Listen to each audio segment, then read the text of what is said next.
"You're too sensitive," she said after kissing another guy as a joke at the party. So I stopped reacting to anything she did. Now she's fired Friendless and my silence is all she has left. Hey viewers, before we move on to the video, please make sure to subscribe to the channel and hit the like button if you want to see more stories like this. Thanks. The bass from the speakers thumped against my ribs like a second arrhythmic heartbeat. I leaned against the wall, a red solo cup of warm beer in my hand, trying to look like I was having fun. Chloe's world was always like this, loud, bright, and constantly in motion. For 3 years, I'd been the steady anchor in her storm, the one who remembered to buy more toilet paper and knew how to fix her laptop when it crashed. But in rooms like this, I always felt like a piece of furniture present, but entirely forgettable. Across the room, Chloe was holding court. Her laugh, a sharp, crystalline sound, cut through the den as she animatedly told a story, her hands flying. Standing a little too close was Derek, her just a friend from work. He was everything. I wasn't. Effortlessly loud, dressed in a tight shirt that showed off a gym-honed physique, and he hung on her every word with a smirk that suggested he was in on a joke the rest of the world wasn't. See, he gets it. Chloe had told me more than once. He doesn't overthink everything. He just lives. I took a sip of the bad beer. I was overthinking now. The way his hand lingered on her arm, the way she threw her head back, exposing her throat as she laughed at something he whispered. It was a familiar, gnawing feeling in my gut that I'd learned to dismiss as my own insecurity. Don't be so sensitive, Mark. I pushed off the wall and headed for the kitchen, needing a moment of quiet. I dumped the beer in the sink, the suds fizzing out a sad death. As I turned to get some water, I heard a sudden surge of cheers and whistles from the living room. A pit opened in my stomach. I walked back to the doorway and froze. The crowd had formed a half circle. In the center, under the glittering disco ball, Chloe was locked in a passionate theatrical kiss with Derek. It wasn't a peck. It wasn't a joke. It was a full-bodied hands in hair, lost in the moment kiss that seemed to stretch for an eternity. The cheering of her friends was the soundtrack to my quiet internal shattering. Then someone noticed me. The cheers faltered, then died, leaving only the thumping music. The circle awkwardly parted. Chloe broke the kiss. Her face flushed. She saw me for a single horrifying second. Her eyes held a flicker of something real. Guilt? Panik.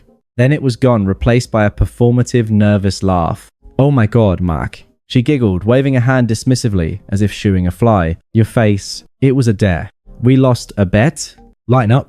Derek slung a proprietary arm around her shoulders. A smug grin plastered on his face. "Yeah, man. Don't be so sensitive. It's just a bit of fun." The words hung in the air, toxic and familiar. I felt every eye in the room on me waiting for my reaction. The hurt, jealous boyfriend, the punchline. I didn't give it to them. My voice was low, quieter than the music, but it cut through the room with the sharpness of a blade. "I'm not laughing." Chloe's smirk vanished. Her eyes, once sparkling with laughter, hardened into chips of ice. She took a step forward, disentangling herself from Derek, her focus now entirely on me, but not in a good way. "You never do," she said, her voice dripping with condescension. "That's the problem. You're always so serious. You're too sensitive. You're killing the vibe and embarrassing me." There it was. The final twist of the knife. My feelings, my very valid, very human reaction to watching my girlfriend cheat on me in public were now the problem. I was the embarrassment. I was the one killing her fun. I looked at her, really looked at her. I saw the girl I'd loved, the one I'd planned a future with, standing there in a room full of people telling me I was defective for having a functioning heart. And in that moment, something inside me didn't break. It just switched off. I didn't say another word. I turned my back on her, on Derek, on the entire gaping crowd, and walked to the coat closet. I retrieved my jacket with steady hands, slid it on, and walked out the front door into the cool, quiet night. The silence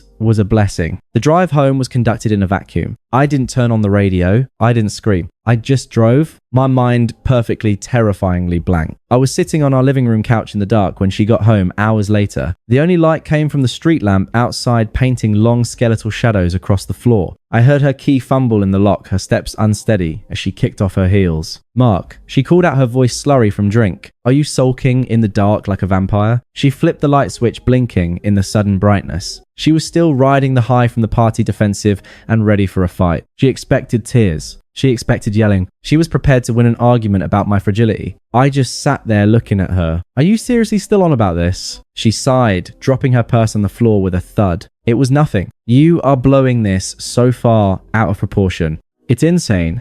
I remained silent, my hands resting on my knees. "Calm. See, this is what I'm talking about." She exploded, gesturing wildly. "The silent treatment. So childish. You're so insecure. I can't walk on eggshells around my own friends. Derek is just a fun guy. He doesn't overanalyze everything like you do." I finally spoke, my voice even and devoid of all emotion. Was the tongue part of the bet too? She stared at me, her mouth slightly agape. My calmness was throwing her script. "What is that supposed to mean? What do you want me to do, Mark?" "Gravel."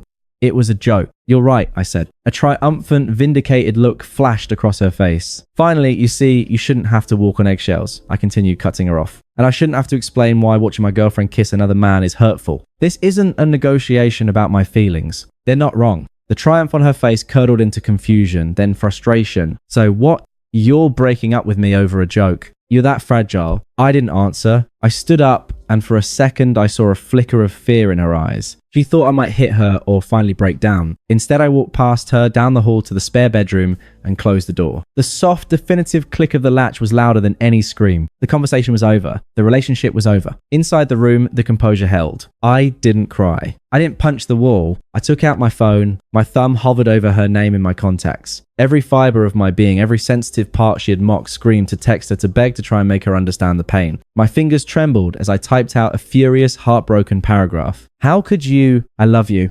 Was it all a lie? The words were a hot, messy torrent of everything I was feeling. And then I read them. I saw the desperate pleading man in those words. The man she would call too sensitive. I took a deep, shuddering breath, and I deleted the message. Every single word. I watched the cursor blink on an empty screen. It was the first victory. The next morning, I moved with a methodical silence that seemed to unnerve Chloe more than any shouting ever could. She hovered in the doorway of the bedroom as I packed her arms, crossed her expression, a volatile mix of anger and confusion. You're really leaving over this. She repeated, her voice laced with incredulity. You're going to throw away 3 years because you can't take a joke. I didn't look at her. I folded a sweater, placed it in the suitcase, and reached for another. The rhythm of the task fold place reach was a meditation. It kept the void at bay. You're being crazy, she pressed, her voice rising. You need to get over this. I finally zipped the suitcase closed and stood it upright. I looked at her then, and I saw the flicker of panic in her eyes as she registered the emptiness in mine. There was no love, no hate, no conflict. It was just nothing. The lease is in your name, I said. My tone is flat and factual as a news report. I've paid my share through the end of the month. My lawyer will be in touch about the few shared assets. I walked past her, rolling the suitcase behind me. I didn't look back. I didn't say goodbye. I got in my car and drove to Leo's apartment where my friend had already made up the couch without asking a single question. I blocked Chloe's number. I deleted her from all social media. I became a ghost. The first week was the hardest. The silence I had cultivated around myself began to feel suffocating. One evening at Leo's sink, I was washing a coffee mug she'd bought me as a joke gift. It read, "World's okayest boyfriend." A memory flashed unbidden. Her laughing as she gave it to me pretending to be offended, then her kissing me and saying, "I'm kidding, you're the best." The memory was so vivid, so warm, that it felt like a physical blow. A single hot tear escaped and traced a path down my cheek, dripping into the soapy water. I quickly wiped my face with my sleeve, my jaw tight. This was the sensitivity she'd mocked. This was the part of me that had to die, but I didn't want it to die. I just needed to transmute it. I remembered the old woodworking tools gathering dust in my parents' garage. It was a hobby I'd loved in high school, one Chloe had ridiculed. "It's so slow," she'd said, once watching me fix a chair and messy all that sawdust. "Don't you have better things to do?" I didn't anymore. I rented a small sunlight unit in an industrial complex, a workshop. The first time I stepped inside, the smell of fresh pine and sawdust was like a bomb. I bought a rough slab of walnut, its grain, a beautiful chaotic map. I started with hand tools, the rhythmic scraping of the plane, the gentle tap tap tap of the chisel. There was no room for overthinking here. The wood would tell you what it needed. It demanded patience. It demanded respect. My hands, which had felt so useless holding that red Solo cup, now became instruments of creation. Sawdust coated my arms and clung to my sweat. It was a purposeful mess. For hours at a time, the only sound was the whisper of the sander and the focus of my own breathing. The swirling, chaotic thoughts in my head began to settle, matching the smooth, polished surface of the wood. I wasn't just building a coffee table. I was building a new foundation for myself, piece by piece, shaving away the soft, wounded parts until something hard and beautiful emerged. Meanwhile, in my absence, Chloe's world began to rot from the inside out. At work, still reeling from my silent departure, she became reckless. She was chasing the high she'd lost, trying to prove to Derek and her remaining friends that she was still the fun, vibrant queen of her domain. They were pitching for the Anderson account, a massive traditional family-owned business. It was the kind of client that could make a career. I knew this because she'd complained about them for weeks. "They're so stuffy, Mark," she'd moaned. "The son, the one taking over, is a total dinosaur. No vision. You have to handle them with kid gloves." I told her then handle them with kid gloves. Don't try to force your disruptive ideas on them. Listen.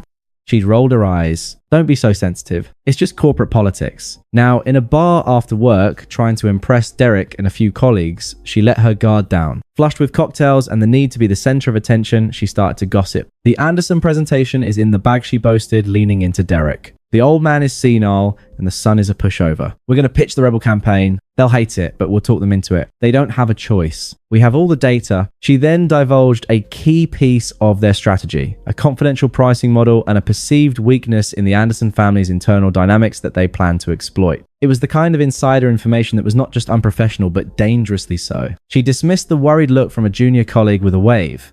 Relax. It's just industry gossip. Don't be so sensitive. Derek, who saw everything as a game, repeated the juicy details to a friend at a rival firm, bragging about his girlfriend's inside track. The leak was traced back to Chloe within days. The Anderson family, a pillar of old school integrity, was apoplectic. They pulled their multi-million-dollar account immediately and very publicly, issuing a scathing statement about the firm's unethical culture and profound lack of discretion. Chloe was summoned to a partner's office and fired for gross misconduct and breach of confidentiality. She was escorted from the building, her career in tatters. The social dominoes fell next. Her friend Stacy, who had been at the faithful party, saw the whole sorted picture come together. She met Chloe for what would be the last time. You called Mark sensitive for being upset. You kissed Derek, Stacy said, her voice cold with disgust. Then you get fired for the same careless, drama-loving behavior. We're all too sensitive to be around this train wreck. Don't call us again. The friend group built on the shallow foundation of fun and gossip dissolved overnight. She was utterly alone. The final blow came from Derek. With Chloe now jobless, emotionally needy, and a social pariah, he lost interest overnight. When she showed up at his apartment crying, he didn't even let her in. He stood in the doorway looking bored. Look, Chloe, this was fun for a bit, he said, checking his phone, but it's gotten way too heavy. You're a lot of drama. You know, that drama. She sobbed. You were part of this, Yui. He gave her a dismissive smirk, a perfect mirror of her own from the party. It was just a bit of fun. Don't be so sensitive about it. He closed the door in her face. The echo of her own weaponized words was the killing stroke. She was now jobless, friendless, and completely discarded. Left standing in the hollow silence of the consequences she had so carelessly set in motion. The silence I had built around myself became my fortress. I focused on my work, my woodworking, and the quiet, steady rhythm of my new life. The coffee table was finished, a stunning live-edge piece of walnut, polished to a deep, warm glow. It was solid. It was real. It wouldn't gaslight me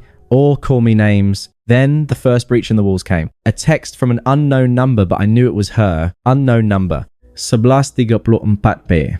Mark, I know you probably hate me, but I lost my job. The Anderson account. Everything is falling apart. I miss you. I read the words. I felt nothing. No shot in Freude. No pity. It was like reading a news headline about a stranger in a distant country. I swiped the notification away. The next day, a voicemail. Her voice was thick with tears, slurred slightly by wine or despair. Voicemail. Please just talk to me. I made a huge mistake. Derek was a loser. You were right about everything. I see that now. I'm so sorry. It's all such a mess. Please. I deleted it. A week later, another text. Unknown number. My mum said she saw you at the grocery store. You look good. I can't stop crying. I need my best friend. The audacity of that phrase, my best friend, after she had eviscerated me in public, almost sparked a reaction. Almost. I took a deep breath and visualized the grain of the walnut, the smooth, unyielding surface. I did not respond. Then, her flying monkey arrived. Stacy, her enabler and chief. Stacy. Hey, Mark.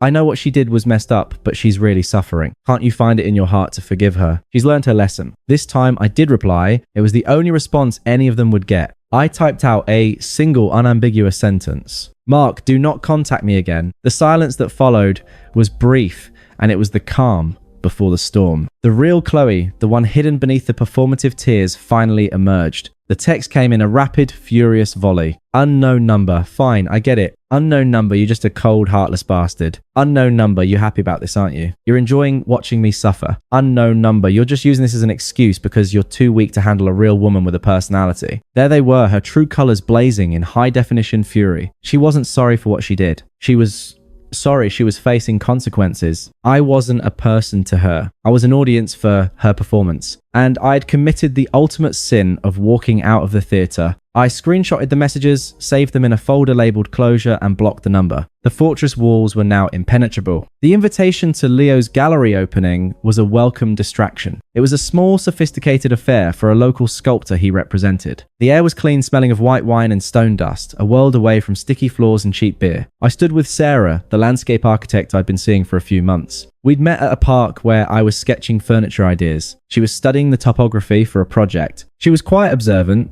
and her eyes held a deep, intelligent calm. She was appreciating a bronze sculpture, her finger gently tracing the line of its form in the air. "It's the artist's sensitivity to material I love," she was saying to me. "He's not forcing it. He's collaborating with it." I smiled. It was a real easy smile. "I know exactly what you mean." And then I felt it. A shift in the air, a toxic frequency entering the room. I didn't need to turn around to know she was there. Chloe looked like a ghost of her former self. Her clothes were slightly rumpled, her hair lacked its usual sharp style, and her eyes were red, rimmed, and hollow. She moved through the crowd with a desperate energy, her gaze locking onto me like a homing beacon. She walked right up to us, ignoring Sarah completely. "Mark," she said, her voice a strained whisper. "Please, we need to talk." I turned. My expression didn't change. It was the same polite, neutral mask I'd used for a server in a restaurant. "Chloe, I didn't know you'd be here." Her composure broke. A tear escaped and traced a path through her foundation. "Please," she begged, her voice cracking with a raw, genuine agony I had never heard before. "I lost everything. My job, my friends. I was so wrong. I was stupid and cruel, and I destroyed the best thing I ever had. Please, I'm sorry. I'm so sorry." It was the apology I had once in a different lifelong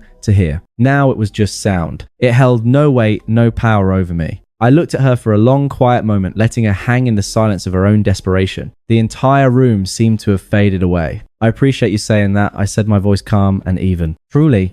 A flicker of hope, wild and pathetic, ignited in her eyes. I continued, "But the man who needed to hear that apology, the one you called too sensitive, he's gone." I paused, letting the finality of those words sink in. "I'm not sensitive to your words anymore, Chloe, in any sense of the word." The hope in her eyes shattered, replaced by a dawning, horrifying understanding. I was not being cruel. I was being factual. I had simply evolved beyond the frequency of her drama. Then I delivered the masterstroke. I turned slightly to my left to Sarah, who had been waiting with a patient, curious calm. "Sarah," I said, my voice warm and normal. "This is Chloe." "Chloe, this is my girlfriend, Sarah." Sarah offered a small, polite smile. "Hello." It was the ultimate act of indifference, the ultimate upgrade. I wasn't just rejecting her, I was demonstrating that she had been so thoroughly relegated to the past that I could now introduce her to my present with casual social grace. The woman she had mocked and betrayed was now standing beside a man who was happy, grounded, and loved for the very depth she had ridiculed. I placed my hand gently on the small of Sarah's back. Shall we see the pieces in the next room?" We turned and walked away. I didn't look back. I didn't need to. I knew she was still standing there, completely and utterly dissolved, left in the devastating silence that was no longer my prison, but her permanent punishment. Thanks for watching. Make sure to subscribe to the channel and hit the like button. What do you think about this story? Share it in the comments.